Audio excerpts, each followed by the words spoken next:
What would you tell people that are dealing with a lot of fear today? I would say from a guy who faced the edge of a cliff more than once in his life that I can just speak for me that there's always this small person and a big person within you. And I think that one of the challenges of everybody is to be operating from that strong person. Fear is an emotion that shrinks you. It makes you not want to move.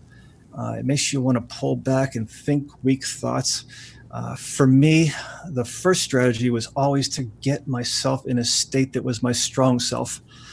After that, after I could get myself into that, it was always a process of, you first have to contemplate the situation and then you have to act. It's always contemplation and action. You're talking about different types of, there's a million different types of fears, the fear of discomfort, the fear of calamity, the fear of regrets when you're older, all kind of fears, but it's always the same methodology for me. First, there's contemplation, then there's action, and you need both. You can't just sit there and think all day or you'll drive yourself crazy. You can't act without thinking or you'll just make mistakes out of rashness because fear is an impulse. So you always have to just still yourself in a room. Don't run from it. Sometimes use it.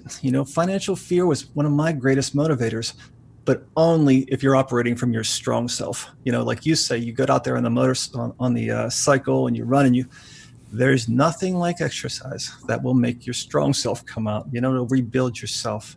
So it's the last thing you want to do when you have fear, but you have to get moving to get the strong thinking.